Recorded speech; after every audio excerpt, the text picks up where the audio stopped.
Hello everyone and welcome back to my channel. This is Kayla Marie of Kayla Meets Culture, and today I'm going to be taking you on a trip to Little Kinmen. And that sassy kid you saw there, that's Canada. I'm not supposed to have favorites as a teacher, but anyways, you'll see more of him and the others in this video. So let's get started. Today's trip began at 8 a.m. at the Shuitou Pier on Kinmen Island. At the end of the pier, there's a small visitor center where you can purchase tickets to Little Kinmen for 60 Taiwan dollars or one-way trip. The ferries leave from the Shuitou Pier to Jiagung Pier every half hour from 7 a.m. to 8 p.m. And then there's an hourly ferry at 9 and 10 p.m. We caught the 8:30 a.m. ferry, and I was super entertained by the rush of scooters that zoomed up the ramp and off the ferry. I felt like I was heading off onto a vacation in another world. Standing on the deck of the ship, I loved the sense of the open air, the rolling waves, and I admired the views of Little Kinmen and the massive mountains of China from afar. After a 10-minute ferry ride, we arrived at the Jiagung Pier.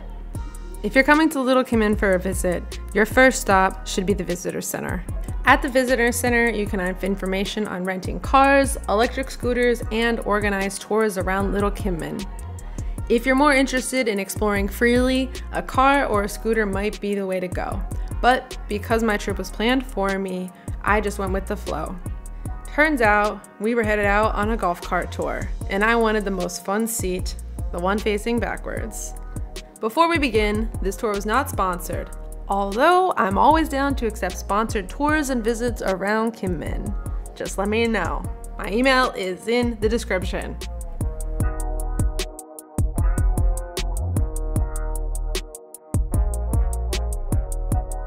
The first two stops along this tour are the Victory Gate and Bata Tower. On these first two stops, we didn't have much time to look beyond these monuments, but I was still glad to appreciate them. The Victory Gate and artillery shell sculpture were built in remembrance of the 823 Artillery War, where Kinmen was hit by over 470,000 artillery shells. The second stop, the Bata Tower, is a tower that was built in remembrance of 7 soldiers that never even visited Kinmen.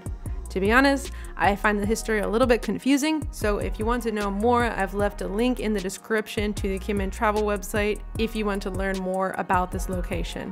Nonetheless, it is still a very common tourist attraction to visit on Little Kinmen. Our next stop was the Lieyu Cultural Center. After visiting many war museums and monuments on Kinmen, the Cultural Center allowed me to appreciate the history of daily life on Kinmen. Filled with historic relics such as clothes, machines, agricultural tools, and cooking ware, it was a peer into the life of the ordinary people and history. I appreciated this museum because for once I felt like I wasn't just looking at war history, because there's much more to Kinmen than war. But of course, there was still a section dedicated to war relics, and who else did I find but the USA? Yeah, we're involved in every war, right?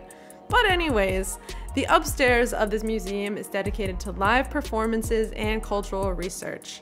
We had to leave before I could explore the entire upstairs, but we did enjoy a live performance for a short time, and it was wonderful.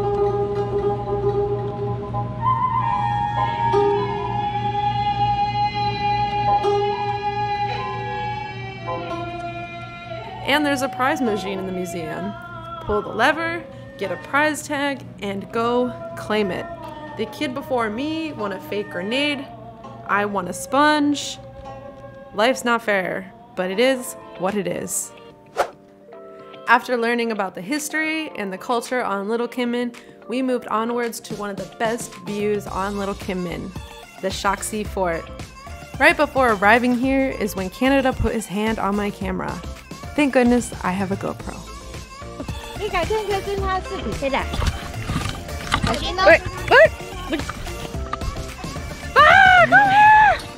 For the first time in the day, he was much happier and ran down the path, and him and I were messing around and having fun. While the tunnels of the Shaksi Fort aren't open, there's a welcoming display and a long staircase that leads you to a pavilion at the end of the rocky terrain. From the pavilion, right across the water, you can see the massive skyline of Xiamen, China. It's absolutely gorgeous. And for an even better look, there's binoculars set up on the pavilion so that you can get an even closer look at some of the crazy architecture of Xiamen. And if you look in the water, you might even catch a glimpse of some dolphins.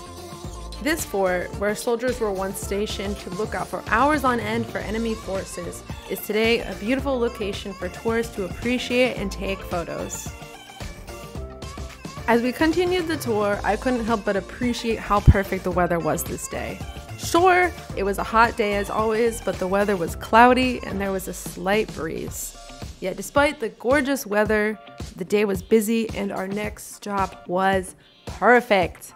But this is only part 1 of our Little Kinmen tour video, so if you're curious about what happens next week, make sure that you've hit the subscribe button, give my video a like, and I'll see you next week. Peace.